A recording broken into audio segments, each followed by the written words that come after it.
کی امیاں کو منانے کے لیے ایسے نقطے جانے کے ان کے ذہن میں کیوں نہ آئے تھے. اچھا ٹھیک ہے، لیکن مریم سے اس کی رضامندی ضرور لے لو، اور وہ پڑھی لکھی لڑکی ہے، اپنا اچھا برا سمجھ سکتی ہے. میں نہیں چاہتا کہ اس کی مرضی کے بغیر اس کی زندگی کا فیصلہ کیا جائے. وہ بالآخر مان ہی گئے. آپ لوگ یہ نہیں چاہتے کہ مریم کی رضامندی کے بغیر اس کی زندگی کا فیصلہ ہو. اور امی میں کیا، میری کوئی مرضی نہیں. وہ امی کے منہ سے ساری بات سن کر بہکا بکا رہ گیا. اور اپنا اچھا برا سمجھ سکتی ہو، وہ اپنا اچھا برا سمجھ سکتی ہے، اس کے ساتھ کوئی زبردستی نہیں ہونی چاہیے. وہ پڑھی لکھی ہے اور میچور ہے. اور میرے متعلق کیا رائے ہے آپ کی انصر؟ اب تم میرا دماغ خراب نہ کرو. اللہ اللہ کر کے سب اس رشتے سے پر متفق ہوئے ہیں، تو تم اپنی 1.5 اینٹ کی مسجد کھڑی کر رہے ہو. کیا کمی ہے مریم میں؟ وہ تو شکر کرو کہ گھر کی بچی ہے، اس لیے رشتہ طے ہو رہا ہے، ورنہ کہاں ملتی تمہیں اتنی گنوں والی بچی. بہرحال آپ لوگوں نے زندگی کے ہر معاملے میں مجھ پر اپنی مرضی تھونسی ہے، مگر اب یہ پریکٹس مزید نہیں دہرائی جائے گی. یہ فیصلہ زندگی بھر کے ساتھ کا ہے، اور یہ فیصلہ میں خود کروں گا. اس نے دو ٹوک انداز میں کہا. مگر ٹی وی پر آنے سے پہلے تم نے ابو سے وعدہ کیا تھا کہ اگر وہ تمہارا مطالبہ مان لیں گے تو آئندہ تم ان کے مانو گی. امی کو بروقت یاد آیا تھا. اچھی بلیک میلنگ ہے. وہ عجب بے بس کر دینے والے صورتحال میں پھنس گیا تھا. کیا کمی ہے مریم میں؟ امی کے بعد پھوپھو پھر مہین اور اب ویس کے بھی یہی سوال پوچھ رہے تھے. میں فی الحال اس موضوع پر بات نہیں کرنا چاہتا. اویس، اس نے انسانیت سے کہا. اویس تو چلا گیا، مگر وہ خود سے بھی یہی سوال پوچھنے سے باز نہ رہ پا. اور سچ تو یہ تھا کہ مریم میں کوئی کمی نہیں ہے، اگرچہ آج تک اس نے مریم کے لیے کبھی اس انداز سے نہ سوچا تھا، مگر ذہن میں اپنے لیے جس قسم کی لڑکی کا خاکہ اس نے سوچ رکھا تھا، مریم اس پر پوری اترتی تھی. اسے لڑکیوں میں صرف ایک خوبی اٹریکٹ کرتی تھی، اور وہ خوبی تھی کردار. اور مریم کے متعلق وہ آنکھیں بند کر کے کوئی بھی دعویٰ پورا یقین سے کر سکتا تھا. اس کی پوری زندگی انصرا کے سامنے کھلی کتاب کی مانند تھی، مگر سب گھر والوں کا رویہ اسے عجیب ضد میں مبتلا کر رہا تھا. وہ سب ایسا ظاہر کر رہے تھے جیسے مریم کو اس کے ساتھ منسوب کر کے وہ انصر محمود کی ذات پر کوئی بہت بڑا احسان کرے ہیں، اور جیسے مریم نہ ہوتی کوئی حفت اقلیم کی دولت ہو گئی، اور وہ اس کا فرسٹ کزن ہونے کی وجہ سے بیٹھے بٹھائے اس دولت کا حقدار بن رہا ہے. ورنہ مریم جیسی خوبصورت اور تعلیم یافتہ اور سمجھدار بچی کے لیے لڑکوں کی کوئی کمی ہے؟ اپنی ذات کی یہ نفی اس کی برداشت سے باہر تھی. اگر مریم خوبصورت تھی تو یونیورسٹی لائف میں مریم سے زیادہ خوبصورت لڑکیاں اس کی جانب متفق تھی. یہ اور بات ہے کہ اس نے کبھی ایسی لڑکی کی حوصلہ افزائی نہیں کی. وہ چاہتا تھا تو اپنی پرسنالٹی کیش کروانے کے لیے اسے بہت سے موقع بھی ملے، مگر اپنے تمام تر لابالی پن کے باوجود اس نے اپنی ذات کے وقار کو کبھی مجروح نہیں ہونے دیا تھا. تم عام لڑکوں سے بہت مختلف انصر. بے شک شکل سے تم لاپرواہ اور لابالی سے لگتے ہو، مگر انداز انتہائی شریف اور بزدل سے شخص ہو. یہ اس کی کلاس فیلو روما کے الفاظ تھے. ایک یونیورسٹی فنکشن میں اس کی کو کمپیئر تھی. وہ یہ ریمارک سن کر مسکرا دیا تھا. دراصل روما بی آپ نے ابھی میرے بزرگار کو نہیں دیکھا. میری جگہ کوئی اور بھی ہوتا تو وہ بھی شریف اور بزدل ہوتا. نہیں، میں نہیں جانتی. اس یونیورسٹی میں 1000 لڑکوں کے والد بزرگوار اور تمہارے ابو سے زیادہ سخت ہوں گے، مگر یہاں کون کسی کو آ کر چیک کرتا ہے؟ تم واقعی سب سے مختلف ہو. روما اسے سب سے مختلف قرار دینے پر مصر تھی، اور اب یہ سوچ کر پریشان ہو رہا تھا کہ کہیں روما کے ان الفاظ کا مطلب کچھ اور تو نہیں نکلتا.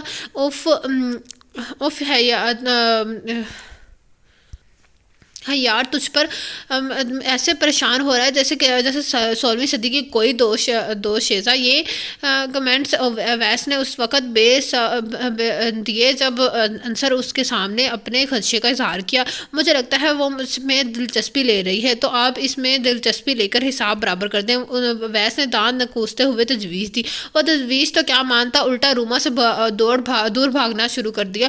اور ایک روما ہی کیا، فرحین، نائمہ اور پھر عروج، مختلف لڑکیوں نے مختلف طریقوں سے اس کے قریب آنے کی کوشش کی تھی. پھر جب حادثاتی طور پر ٹی وی پر آیا تو وہاں بھی صورتحال مختلف نہ تھی. یہاں بھی بہت سے لوگ ایسے ملے جن کے رویوں نے اسے باور کروایا تھا. اس میں کچھ خاص ہے جو اسے سب سے منفرد بناتا تھا، مگر یہاں اپنے گھر میں منفرد ماننا تو دور کنار سرے سرے سے کچھ ماننا ہی نہیں چاہتا تھا۔ تو آپ کو مریم کا ساتھ قبول نہیں؟ ماہین بہت سردگی سے پوچھ رہی تھی۔ گزشتہ چند دنوں میں سب ہی اس بات سے بہت ایکسائٹڈ ہو گئے تھے، زیادہ خوش تھے کہ لاڈلی پوتی آنکھوں کے سامنے رہے گی، ابو مطمئن کے بیٹیوں کی جیسی بھتیجی ہی بہو بنے گی، اور امی کو تو مریم ویسے ہی بہت عزیز تھی، سو ان کی خوشیوں کو بھی کوئی ٹھکانہ نہ تھا۔ ماہین ڈائجسٹ پڑھ پڑھ کر جس خدشے کا شکار تھی کہ کوئی تیز سی بھابھی آ کر بھائی نہ چھین لے، اب مریم کو بھابھی کے روپ میں سوچا تو ذہن سے ہر اندیشہ اور خدشہ ظاہر ہو گیا۔ اتنے ڈھیر سارے لوگوں کی خوشیاں ایک طرف، مگر ذہن میں ایک سوال اور پھر اٹھا، مریم کہاں؟ وہ بھی تو اس سارے قصے کی فریق تھی، وہ کیا چاہتی ہے؟ اگر اس کی جانب سے بھی پسندیدگی کے جذبات پائے جاتے تو پھر اس پروپوزل پر سوچا جا سکتا تھا، اور یہ کام مہین سے بہتر اور کون سر انجام دے سکتا تھا؟ مریم کو اس رشتے پر کوئی اعتراض نہیں ہے بھائی۔ رات کے کھانے کے بعد مہین شانہ فراں چلی آئی۔ اچھا، اس کے ہونٹوں پر مسکراہٹ امڑ آئی، شاید خوشی ہوئی تھی اس خبر سے۔ وجہ نہیں پوچھی تم نے اس سے؟ اگرچہ وجہ سے وہ بخوبی گا تھا، انصر محمود کو نظر انداز کرنا آسان تو نہیں تھا۔ وہ مسرور ہوا، میری طرح اسے بھی سسرال کے نام سے بہت خوف آتا ہے انصر بھائی، اور آپ سے شادی کی صورت میں تو مزے ہی مزے۔ وہ کہتی ہے کہ تائی اماں تو بالکل میری اماں جیسی ہیں، اور تایا ابو وہ تو مجھے اپنی اولاد سے بھی بڑھ کر چاہتے ہیں۔ وہی گھر، وہی رشتہ، اور پھر کسی اور جگہ شادی کی صورت میں کوکنگ بھی تو سیکھنی پڑے گی، اور مریم تو آج تک روٹی بھی گول نہیں بنی۔ بعض سسرالوں میں تو اس بات پر بھی کڑا اعتراض ہوتا ہے۔ مہین کے پاس مریم کی رضامندی کی بہت ساری وجوہات تھیں، لیکن انصر محمود ان وجوہات میں کہیں بھی نہیں تھا۔ اب رشتے کے لیے راضی ہونا کم از کم اس کے لیے ممکن نہ ہو رہا تھا، لیکن اتنے ڈھیر سارے لوگوں کی ناراضی سہنا بھی تو اس کے لیے ممکن نہ تھا۔ چلو ماہین، تمہیں کالج چھوڑ رہا ہوں۔ صبح اسی نیند کی قربانی دیتے ہوئے وہ اٹھا تھا۔ اب شکریہ بھائی، میں اور مریم اب رشتے پر جاتے ہیں۔ اس نے کھائی سے آفر ٹھکرائی۔ بہت دن ہو گئے امی آپ کے ہاتھ کا گاجر کا حلوہ نہیں کھایا۔ بہت لاڈ سے امی سے فرمائش کی گئی، اس خدشے کے باوجود کہ امی ہمیشہ کی طرح ابھی گاجریں لینے کے لیے بازار دوڑیں گی۔ تمہارے دادا چاند کا بلڈ پریشر کافی بڑا ہے، امی سرد مہری سے بتا کر چلی گئی، اور وہ گاجر کے حلوے اور دادا کے بلڈ پریشر کا تعلق جوڑتا ہی رہ گیا۔ میٹھا کھانے سے شوگر میں اضافہ تو سنا تھا، مگر یہاں بلڈ پریشر بڑھنے جا رہا تھا۔ میں سوچ رہا ہوں ابو کہ کل سے آپ کے آفس جوائن کر لوں۔ کھانے کی میز پر ڈرتے ڈرتے ابو کو مخاطب کیا، میرے آفس میں آج کل سالانہ مرمت ہو رہی ہے۔ ابو کے جواب سے اس کے پسینے چھوٹ گئے، حالانکہ جانتا تھا کہ مرمت سے مراد آفس کی مینٹیننس ہے۔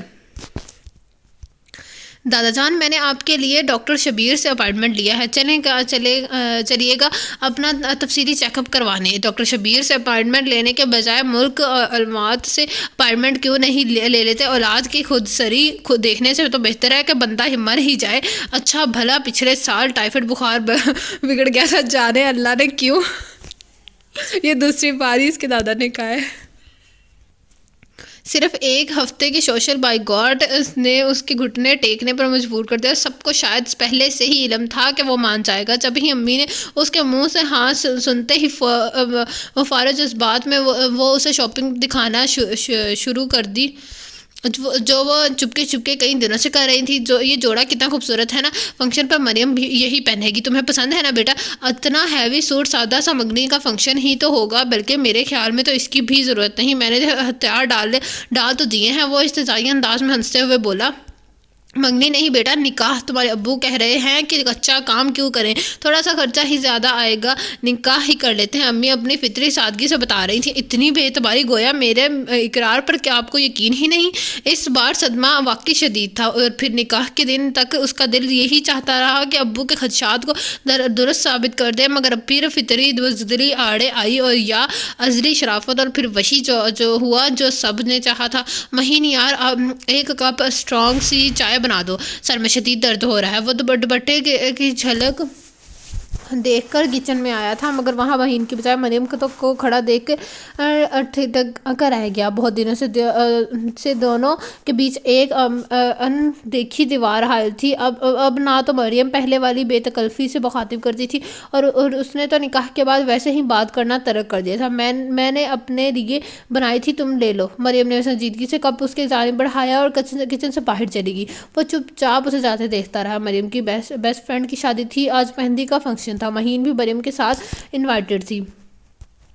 اور مریم سے زیادہ زور و شور سے تیاریاں مصروف تھی. ساری تیاری مکمل ہے، بس اب ابو اجازت دے دیں تو بات بن جائے. مہین پر امید تھی کہ ابو اجازت دے دیں گے کہ امی ان سے ایک بار بات کر چکی تھی. رات کا فنکشن ہے اور انجانے لوگ، اگر تم ساتھ جاؤ تو ٹھیک ہے، بچیوں کو اکیلا نہیں بھیجوں گا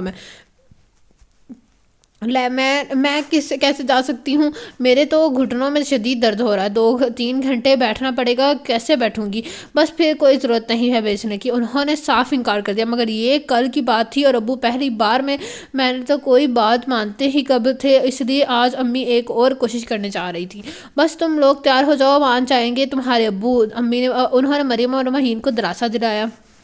رہنے دیں تائیمہ، نہیں جائیے گے، انہیں نہیں چاہیں گے تو کیا فرق پڑے گا؟ مریم نے انہیں روکا تھا. قریب ہی انصر بیٹھا بظاہر خوشی سے میچ دیکھ رہا تھا، مگر سارا معاملہ اس کے علم میں آ چکا تھا. کیا ضرورت تھی مہین اتنے اصرار کی؟ تایا ابو نے کچھ سوچ کر ہی منع کیا ہوگا. امی کے اٹھتے ہی مریم نے اسے دوبارہ گھیر لیا تھا.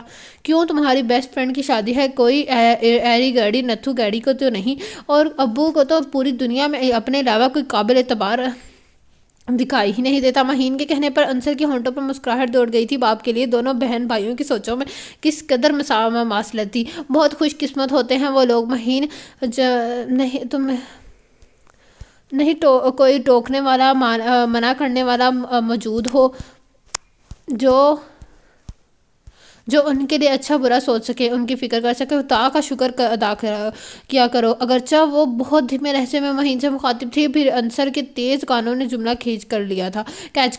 انصر بیٹے، بہنوں کو چھوڑ آؤ گے؟ اسی لمحے امی خوشی اندر آئی، گویا اجازت دلوانے کا مارکا سر کر لیا تھا.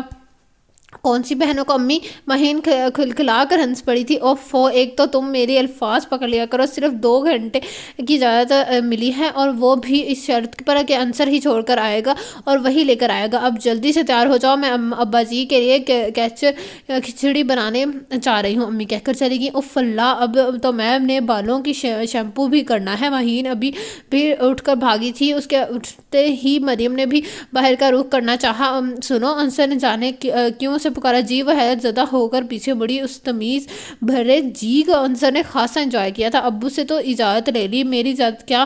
اس کی کوئی ضرورت نہیں. تو کیا تم نہیں آپ؟ اس نے مریم کی بات مکمل ہونے سے پہلے ہی گویا کیا.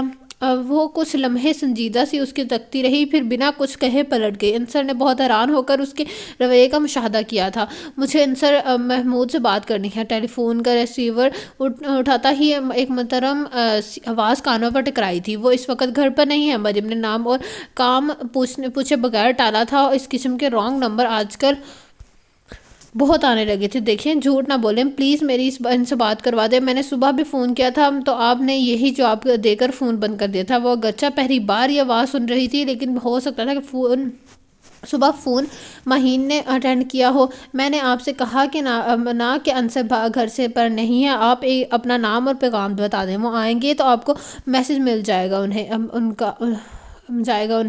آپ کو کیسے بتاؤں؟ کام تو مجھے انصر سے ہے. اسی کے پاس میرے درد کا علاج ہے. دوسری طرف سے ٹھنڈی آہ بھری تھی. آپ کو غلط فہمی ہوئی ہے، یہ کسی ڈاکٹر انصر کا نمبر نہیں ہے. لڑکی کے ذو معنی انداز پر اسے غصہ آ گیا تھا. آواز بھی ذرا تیز ہو گئی تھی. اپنے کمرے سے باہر نکلتا انصر نے یہ ساری یک طرفہ گفتگو سنی تھی. پھر مریم کا غصہ میں آنا اسے اچھا لگا تھا. وہ بہت دنوں سے دیکھ رہا تھا کہ مریم بہت چپ چاپ سی رہنے لگی ہے. ایسی سنجیدگی جو کبھی بھی اس کی شخصیت کا حصہ نہیں رہی تھی. وہ بہت ہنس مکھ لڑکی تھی، مگر اب اس کی ہنسی سننے ایک مدت ہو گئی تھی. وہ کئی دنوں سے لاشعوری طور پر اس کے متعلق سوچ رہا تھا، اور جب لاشعوری کی یہ چوری شعور کی گرفت میں آئی تو وہ واقعی حیران رہ گیا. تو پھر کیا ہوا؟ من جو ہے وہ میری جائز شرعی اور قانونی رشتہ ہے. اسے دیکھنے کا، اسے سوچنے کا پورا حق رکھتا ہوں. میں جب یہ تعلق نہیں جڑا تھا تب کبھی ٹیڑھی نگاہ تک نہیں ڈالی تھی. اس نے خود کو مطمئن کرنے کی کوشش کی. اچھا، مگر کچھ دن پہلے تو بہت میٹھے ہوئے تھے آپ. اندر سے آواز آئی. ہاں تو وہ بھی میرا فطری رد عمل تھا۔ وہ اپنی بدلتی ہوئی کیفیت کا خود ہی مزہ لے رہا تھا۔ خیر گھر والوں سے ناراضگی اور خفیہ آہستہ آہستہ دم توڑ گئی تھی۔ ابو کا آفس جوائن کر لیا تھا، سو وہ بھی آج کل اس کے خاصے خوش تھے۔ وقت گزرا تو گھر والوں کے لیے، خصوصاً ابو کے لیے، دن میں موجود ناراضگی کم ہونے لگی۔ جانتا تھا کہ اس سے کتنا پیار کرتے ہیں، مگر شاید اس ڈر کے اکلوتا بیٹا لاڈ پیار میں بگڑ نہ جائے۔ انہوں نے اس پیار کے اظہار میں ہمیشہ کنجوسی سے کام لیا تھا۔ ابو سے ایک شکوہ اور بھی تھا کہ انہوں نے زندگی کے ہر معاملے میں اس پر اپنی مرضی ٹھونسی، مگر یہ شکایت بھی شاید غصے کے وقت ہی منہ سے نکلتی تھی۔ غصہ اترنے کے بعد جب دماغ ٹھنڈا ہوتا تو وہ خود تسلیم کر لیتا کہ اس کی ذات کے لیے گنے ابو کے فیصلے ہمیشہ بہترین ثابت ہوتے تھے، اور اب زندگی کے سب سے بڑا فیصلہ ہو جو اس کی ماں باپ نے اس کے لیے کیا تھا، اسے قبول کرنے کے بعد یقیناً آئندہ زندگی سہل گزرنا تھی۔ مگر وقت گزرنے کے ساتھ جہاں اس کا دماغ ٹھکانے پر آ گیا تھا، وہیں مریم کے رویے نے الجھن میں ڈال دیا تھا۔ وہ بہت چپ رہنے لگی تھی گھر میں، اور کسی نے یہ تبدیلی نوٹ نہیں کی تھی، اور وہ سب اس کی سنجیدگی کو امتحانوں کی ٹینشن پر محمول کر رہے تھے۔ ساری رات جا کر پڑھتی رہتی ہے، کتنا سا منہ نکل آیا ہے، اور کھاتی پیتی خاک نہیں۔ اس روز جب وہ رات کو کھانا پرائے نام ہی کھا رہا تھا، جب امی نے خفگی سے ٹوکا، اچھی بھلی تو ہوں تائی امی۔ وہ پھیکی سی ہنسی انصر نے نگاہ اس پر ڈالی۔ وہ واقعی بہت کمزور ہو رہی تھی، چند دنوں کے اندر چمکتی رنگت کملا سی گئی تھی۔ اس رشتے کے جڑنے سے پہلے گھر کے دوسرے افراد کی طرح وہ بھی اس سے کچھ کم عزیز نہیں تھی، اور اب تو تعلق ہی اور تھا۔ کیا پریشانی ہے اسے؟ وہ بے چین ہو گیا۔ اسی روز رات کو ریکارڈنگ سے گھر واپس آیا تو گھر میں بہت خاموشی تھی۔ کیا ہوا؟ سب لوگ کہاں ہیں؟ اس نے امی سے پوچھا جو عشاء کی نماز کے لیے وضو کر رہی تھی۔ مہین نے اپنے دوست سے نوٹس لینے تھے، تمہارے ابو کے ساتھ گئی ہے، اور ابا جی ڈاکٹر واسطی کی طرف گئے ہیں۔ اور مریم، وہ پوچھنا چاہ رہا تھا مگر جھجک سے آڑے آگے سے چپ چاپ اپنے کمرے کا رخ کیا۔ انصر اچانک تک امی نے پکارا، جی، اور مڑا، بیٹا تھکن تو بہت ہو رہی ہوگی، یہ ہے نا؟ وہ جیسے اسے کوئی کام کہتے رکی تھی۔ کیا ہے امی، کچھ لانا ہے بازار سے؟ اس نے مسکرا کر کہا۔ ارے نہیں، بازار سے کیا منگواؤں گی؟ مجھے تو مریم کا خیال آ رہا ہے، بچی بیچاری پھنس گئی ہوگی۔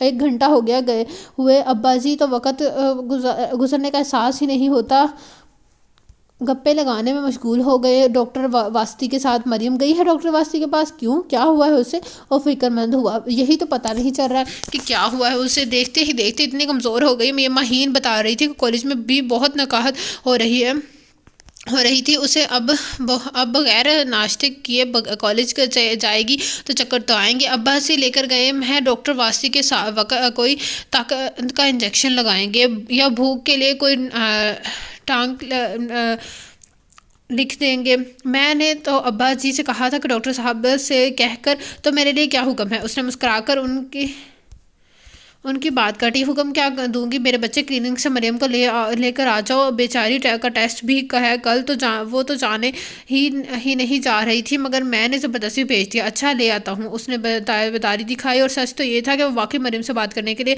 کسی موقع کی تلاش میں تھا۔ ڈاکٹر واسطی کا کلینک گھر کے قریب ہی تھا۔ مریم نے چیک اپ کروا لیا تھا، اور توقع کے عین مطابق دادا جان اور ڈاکٹر واسطی اخبار میز پر پھیلائے چائے کی چسکیاں لیتے ہوئے کسی لاخیال مسئلے کو سلجھانے میں مصروف تھے۔ مریم چپ چاپ بیٹھی تھی۔ چلو، میں تمہیں لینے آیا ہوں۔ ڈاکٹر وسطی سے اسلام دعا کے بعد اسے مریم کو مخاطب کیا۔ میں بھی چل رہا ہوں۔ وہ دادا نے چائے کا آخری گھونٹ لیتے ہوئے کپ میز پر رکھا۔ ارے واہ، ایسے ہی چل رہے ہیں مریم بیٹی، چلی جائے گی انصر کے ساتھ، ابھی چائے کا ایک دور اور چلے گا۔ میں نے تمہارا بلڈ پریشر بھی چیک کرنا ہے۔ بلا وجہ بھڑک اٹھتے ہیں۔ ڈاکٹر واسطی نے انہیں جلدی سے روکا۔ انصر نے مشکور نگاہوں سے انہیں دیکھا۔ ایسی ہی بھڑک اٹھتا ہوں، تمہاری منطقہ ہی الٹی ہے۔ جانے کسی بات پر دونوں فارغ بوڑھے الجھ رہے تھے۔ مریم اور انصر دونوں کے چہرے پر مسکراہٹ آئی۔ اچھا بیٹا، اچھا بیٹے، دعا باقاعدگی سے کھانا اور ڈائٹ کا بھرپور خیال رکھنا۔ ڈاکٹر واسطی نے شفقت سے مریم کے سر پر ہاتھ رکھا۔ اور برخوردار، تمہارے نکاح کے لڈو ابھی تک نہیں پہنچے میرے پاس، 2-3 دن میں مٹھائی کھانے میں خود گھر آؤں گا، اس بار انصر سے بے تکلفی سے کہا گیا۔ جی ضرور، وہ شگفتگی سے مسکرا دیا۔ مریم اس کے ذکر پر خفیف سی ہو گئی۔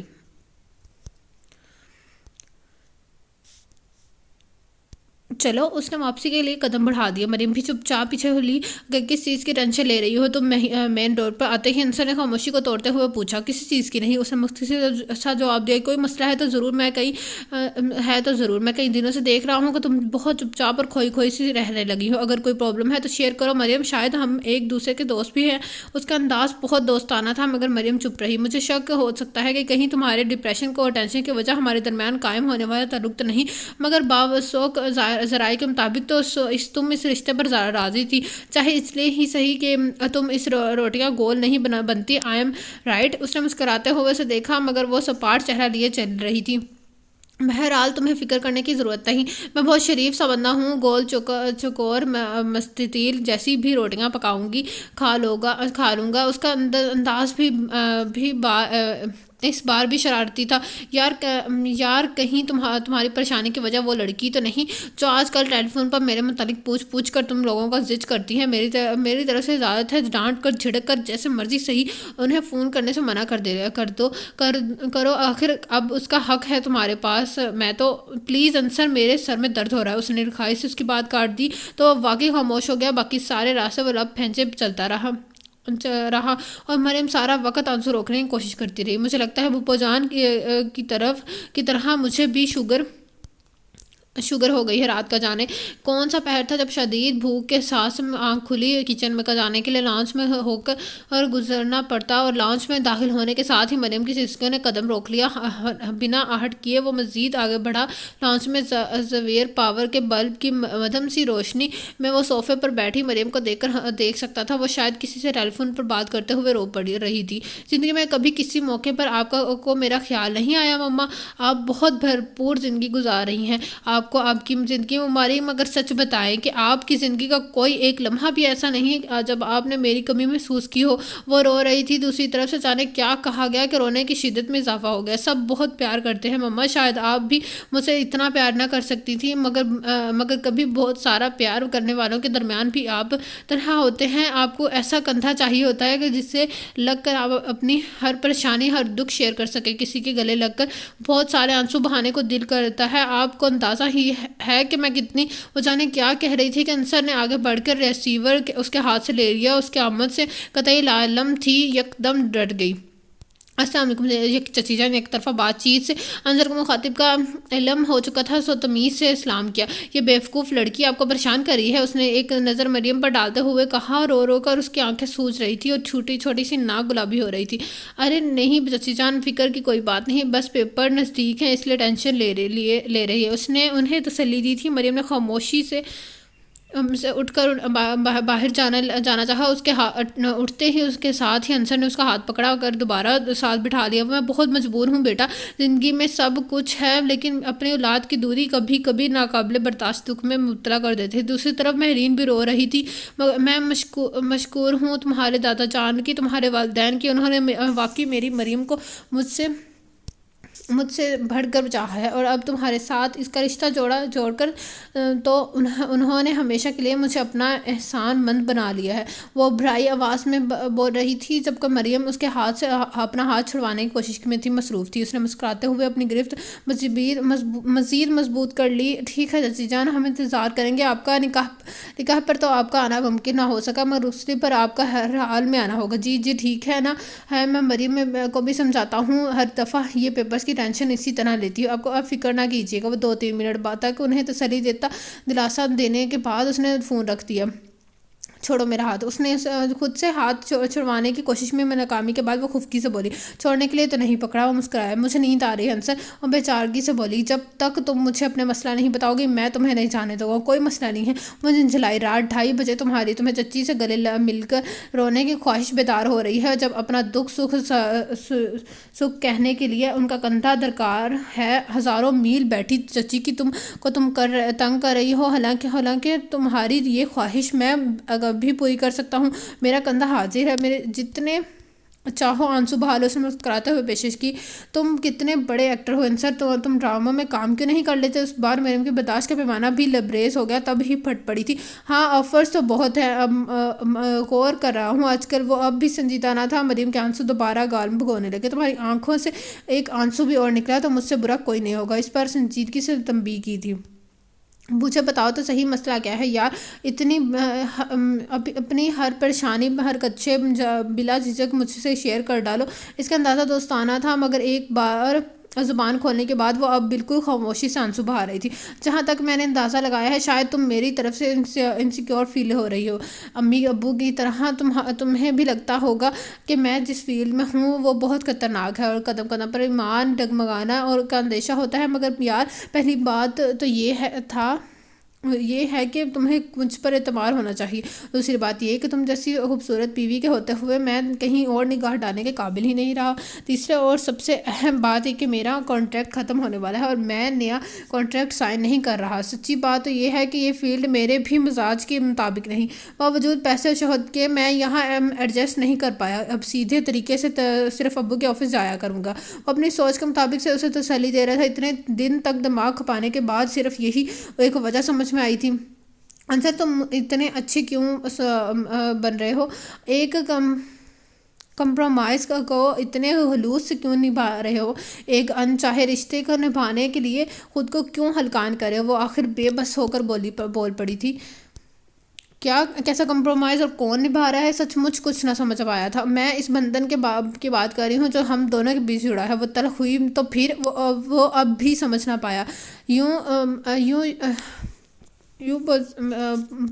نہ کرو تو میں نے تو خود تمہاری اور ولیس کی باتیں سنی تھی۔ تم بہت بزدل اور ہو انصر، اور میں بہت بیوقوف۔ نکاح سے پہلے میں جان ہی نہ پائی کہ تم اس رشتے کے لیے راضی نہیں ہو۔ سب گھر والوں نے تمہاری ریئیکشن مجھ سے چھپایا، اور میں نے اپنی پڑھائی میں ایسی مگن کہ کسی بات کی طرف توجہ ہی نہیں کی گئی۔ اگر اس روز تمہاری باتیں نہ سن لیتی تو اس خوش فہمی میں مبتلا رہتی کہ تم اس نکاح پر راضی تھے۔ تم نے بہت برا کیا انصر، میں نے تمہاری دوستی میں تو تمہاری دوست بھی تھی۔ اگر تمہاری بزدلی تمہیں انکار کرنے دے رہی تھی تو تم مجھ سے کہا ہوتا، میں کر دیتی۔ دادا جان کا انکار، وہ روتے ہوئے شکوہ کر رہی تھی، اور ادھوری کہانی چند لمحوں میں سے مکمل ہو گئی۔ تو یہ بات تھی۔ اس نے ایک لمبی سی ٹھنڈی سانس بھری۔ میرے بیوقوف سوجا محترمہ، بات پتہ نہیں سب لوگ تمہیں اتنا عقل مند کیوں سمجھتے ہیں؟ مسکرایا۔ پلیز انصر، تو نو کمپرومائز تو ڈرامہ میں ساری زندگی اس احساس کے ساتھ بسر نہیں کر سکتی کہ بغیر چاہت کے زبردستی تمہاری زندگی کا حصہ بنائی گئی ہوں، اور ابھی بھی وقت نہیں گزرا۔ میں دادا جان سے خود بات کروں گی، ہمارے رشتے خوش اسلوبی سے ابھی بھی جدا ہو سکتا ہے۔ میں اس بات کا اسٹاپ اٹ مریم۔ اس کی برداشت اب حد ہو چکی تھی، وہ ایک دم بالکل خاموش ہو گئی۔ مجھے واقعی سمجھ نہیں آ رہا کہ تمہاری غلط فہمیوں کا کیسے ازالہ کروں۔ مجھے کوئی غلط فہمی نہیں کی، میں نے خود تمہاری باتیں سنی۔ اچھا بابا، سن لی تھی باتیں، مگر اب خدا کے لیے خاموش ہو جاؤ اور مجھے بھی کچھ بولنے کا موقع دو۔ وہ زچ ہوا۔ میں مانتا ہوں کہ میں نکاح کے لیے راضی نہیں تھا۔ اس نے تسلیم کیا۔ مریم نے حیرانی سے اسے دیکھا، جیسے اتنی جلدی تسلیم کرنے پر یقین نہ آیا ہو۔ مجھے اپنے گھر والوں کی بے اعتباری پر غصہ تھا۔ میری ساری زندگی اس کے سامنے کھلی کتاب کی مانی تھی، پھر بھی یہ سوچ رہے تھے کہ شوبز کی چکا چوند میں میرے قدم ڈگمگا جائیں گے، صرف اس لیے وہ میرے پاؤں میں نکاح کی زنجیر ڈالنا چاہ رہے تھے۔ ہاں مجھے غصہ تھا اس بات پر، اور پھر سب کا وہ رویہ امی ابو دادا پھپھو سب مجھے یہ باور کروا رہے تھے کہ میں تمہارے قابل نہیں ہوں، اور میری خوش قسمتی کہ مجھے تم جیسی لڑکی کا ساتھ ملا ہے۔ تم خوبصورت ہو، بہت زیادہ ذہین، سمجھدار، تعلیم یافتہ، اور مجھ میں سرے سے کوئی خوبی ہی نہیں اپنی ساتھ کہ یہ نفس مجھ سے برداشت نہ ہو سکی، اور پھر میں نے مہین کے ذریعے تمہاری مرضی معلوم کروائی، اور اگر ایک بار بھی مجھے پتہ چل جاتا ہے کہ تم میری وجہ سے اس رشتے پر راضی ہو تو میرا ہر شکوہ دم توڑ دیتا، مگر تمہیں بھی انصر محمود سے کوئی سروکار نہ تھا۔ میری جگہ کوئی بھی ایکس زیڈ ہوتا تو تمہیں قبول نہ تھا۔ مجھے بس تمہیں خوفناک قسم کی سانسوں اور اجنبی سسرال سے ڈر لگتا تھا۔ کمپرومائز تو تمہاری طرف سے سامنے آیا تھا۔ مریم، تم مجھ سے مرد الزام کیوں ٹھہرا رہی ہو؟ جو سچ تھا وہ میں نے مہین سے کہا۔ میں کیوں جھوٹ بولتی؟ نکاح سے پہلے تو نہ تو میں تمہاری محبت میں مبتلا تھی، بلکہ that's the point Maryam Bibi بی، نکاح سے پہلے؟ ہاں، نکاح سے پہلے میں بھی تمہاری چاہت میں گرفتار نہیں تھا۔ تم مجھے بہت پیاری تھی، ایک دوست کی حیثیت سے، گھر کے ایک فرد کی حیثیت سے، مگر خدا گواہ ہے کہ میں نے تمہیں ہمیشہ اپنے گھر کا ایک افراد ہی سمجھا ہے۔